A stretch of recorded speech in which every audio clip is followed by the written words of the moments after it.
Hi guys, it is planting out week. Had a little bit of bad weather Monday and Tuesday, not bad, but heavy rain. So I did hold off because the ground was getting a bit sticky wet. Not really ideal planting out in that, but that's fine. I got lots of other jobs done. And today it's meant to be grey, which is kind of perfect actually because it's going to be a bit cooler and I can hopefully get as much planting out done as possible. And then the next few days it's going to get increasingly hotter, up to 26 by Monday. So the plants are going to be much happier in the ground than in the greenhouse. So today it's just going to be full scale operation, get as much planting out done as possible of everything that's ready.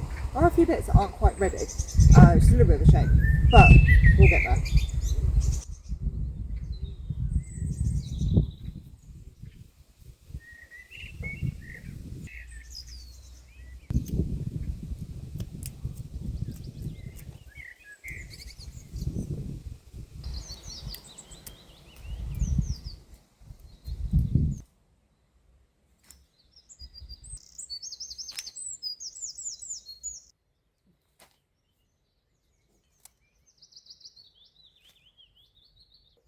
So what I do with planting out is it's impossible for me to get everything planted out in 1 week, just me.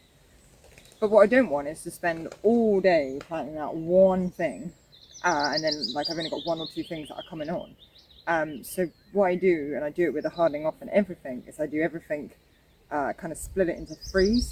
So like a third will get hardened off and then the next third will get hardened off and then a third will get planted out and then the next third. So that way I kind of get waves and that way I get a good variety. So you plant out the pink pokas on Sunday, statice and strawflower today, hopefully some rudbeckias as well today, and then over the next couple of days I'll keep planting out different things, and then next week I'll kind of start the whole process again, plant out more statice, more pink pokas, more strawflowers, and that way you kind of get in a 7-10 day delay.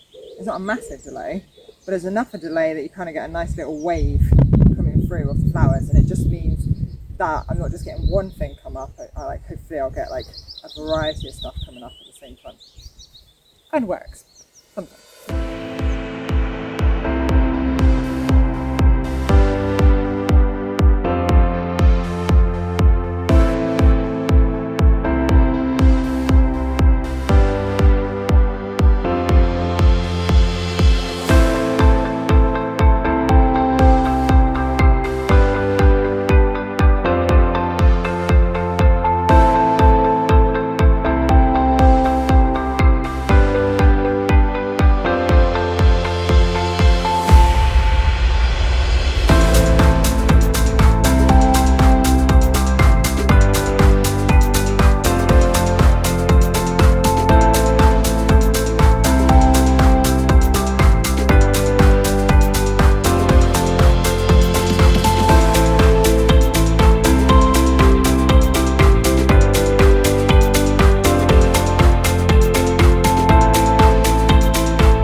The field is beginning to fill up.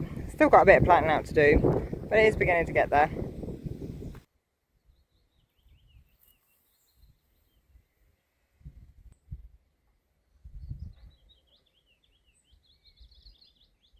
So the planting out is well and truly on the way, and I thought this would be a good opportunity to start the nettle tea. I'm probably a bit behind with this. I expect people that do this regularly have already started it because I read it on the internet. It takes 2 to 4 weeks, but that's fine. I'm going to give it a go and see what it's like. So What Google tells me is I need a container with a lid. I found this old food waste from Gloucestershire. I'm nowhere near Gloucestershire, so I don't know where this came from. And some gloves. And I'm going to go around and I've got to find baby nettle leaves, which we are a little bit past, so I'll see what I can do. And then it says you crush them, fill it with water, basically leave it. So I thought, yeah, let's give this a go and see. Right.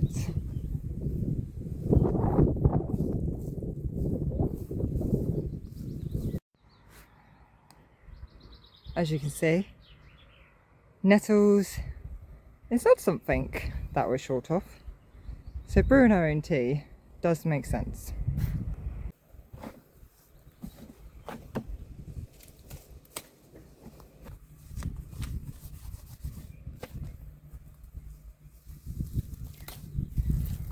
This is actually a lot more time consuming than I thought it was going to be.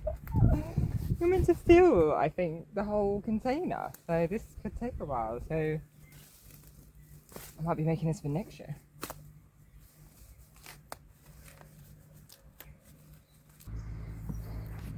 So, it's about a third full.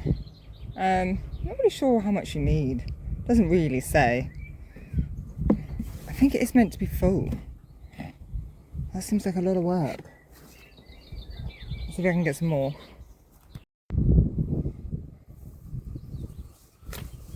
I thought let's combine the weeding at the same time.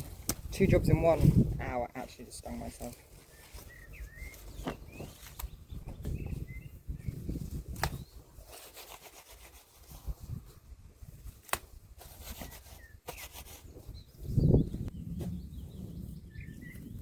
And there we have it.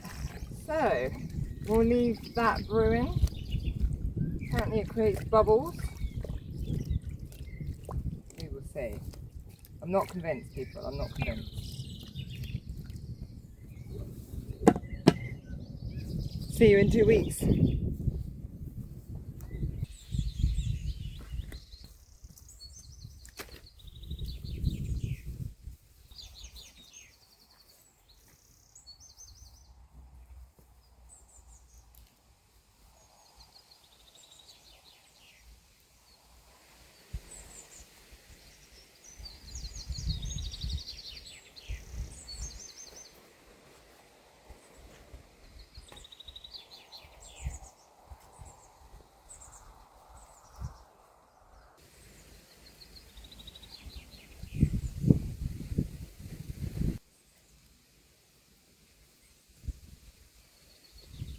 This is how I carry on working in the midday sun.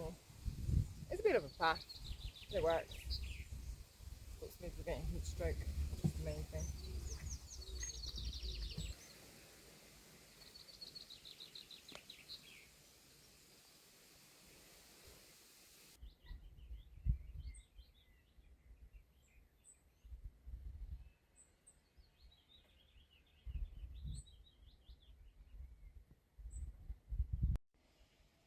So just to give you a little rough tour of what's going on, these are the fever few that I planted out in my last video, and they're putting on some really nice size. Then we've got some ospeum. These are white ice over here, sorry. Now the direct seed sowing that we did a couple of weeks ago, these guys, these are coming up really well. And then these are the poppies. So these are all looking good. And then if I just take you down the field, we have billy bongs. Got a few later ones I'm going to plant out. They're not actually later, they're just behind, but I'm going to plant them in the end of this week, beginning of next, and then hopefully I'll just get that kind of natural wave with them. That's some mallow. They look like they've been caught in the wind. I think I might need to stake them. These are some scabious. Now these are one of the things that got a bit wet. So I'm just hoping they've gone a bit like, you can see they've gone a bit yellowy. And we've got heavy rain due this week, so I'm not sure if these guys are going to cope, but we will see. A whole border of rudbeckias. I love the rudbeckias. chrysanthemums, but I've got nearly the same again. Got a few more than I thought. These are the first round of sunflowers, which have just gone absolutely crazy in the heat. I would not be planting out sunflowers in week 2. This would be something I'd expect to plant in week 3. But they have just gone absolutely berserk in the heat. So these guys are in. And then I've got some slightly smaller ones, which are desperate. And then I've got another load, which won't be planted out to the end of next week. Maybe even a little bit later than that. But that's fine. This is the first few sweet peas. I've got loads more to get going. First 2/3 of the strawflowers. The third at the bottom is for the later strawflowers. So this board is done so far. This one is completed, up to date. That one's fine. Now these are the pink pokers. Now you can see here, this is where they got overwatered and they went a bit pinky, and then they got really stressed from it, and then we've had 30 degrees heat and they've got re-stressed, and you can see that even though I've been really watering them, like soaking them, this kind of wrinkliness of the leaf, this is just where they just physically cannot drink up enough and they're stressed. They should look more like this one here. In here, this one, I mean, even this one here's got a little bit, but he's looking a little bit happier. And I think they just got overwatered and stressed, and then heat waves and stressed. They are actually looking better than they did. So I am still hoping we'll get something off them. Now I have got another wave of these coming. It would be a shame to lose this first wave, but if we didn't get much, I have got another lot coming that I can use for drying. This is a border of dahlias, and you can see I have done 2/3, but I do have another third to do. But I just got on and planted the first 2/3. And then this is the statice, which again, they did get a little bit stressed out, but they are trying to pick up. I think these will be okay. And then this is the first wave of snapdragons. This border's on target. This one's fine. The other half of the border is going to be later snapdragons. So I've got some under the low tunnel, and then these, and then some later ones. So this one is on time. So there are bits where I'm behind, but there's bits that's doing okay. But just to show you the field, it just becomes full-blown carnage this time of year. It's just a mess, absolute mess. I actually got really despondent a couple of days ago. I think I just got over hot and overtired and overfed up. But my poor boyfriend, I just kind of phoned him up and was like, I don't know what I'm doing. Should I just quit? Because it just felt like so much was going wrong with the pink pocus and the statice, and there's a few other things that was going on, and I was just like, I just think it's too much for one person. But yeah, he kind of just reminded me, you know, what else are you going to do?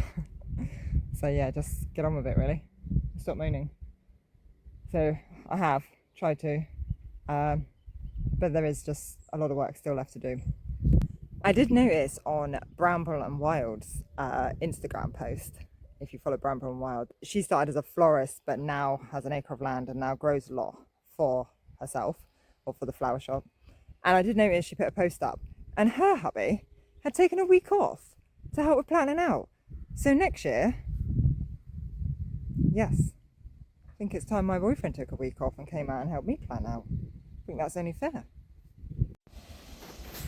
I came out super early this morning and just tried to give the field a little bit of a tidy up. So folded up all the plastic, gave the rest of the edging of the borders a trim. Yeah, it's just looking much tidier now. And then just gonna finish planting out the rest of these dahlias, and then we're not too bad. Yeah, maybe a bit of statice could have gone out this week, pink pocus maybe, but all in all, maybe like one day behind. We've got heavy rain coming, but yeah, we'll get there. This is my little toad home. I always put one of these on my dahlia borders to try and encourage as many toads, eat the slugs, save my dahlias.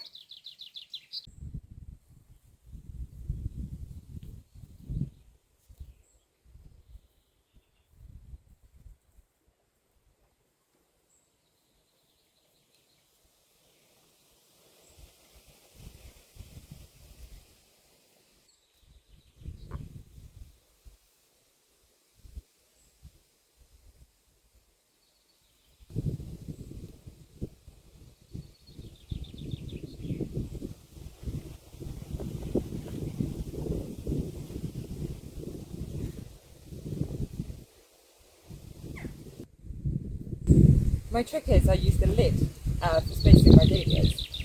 One year I zigzagged them, and I found there was just like big gaps of weeds, and it's really annoying. But I find if I just use this amount of space, they do get really full, but I just make sure that the bottom leaves are kind of taken off, and I haven't had a problem so far. I find they kind of really bush up, the weeds are kept under control. But you do need to make sure you get rid of those bottom leaves to give them good circulation, or you will start to get full.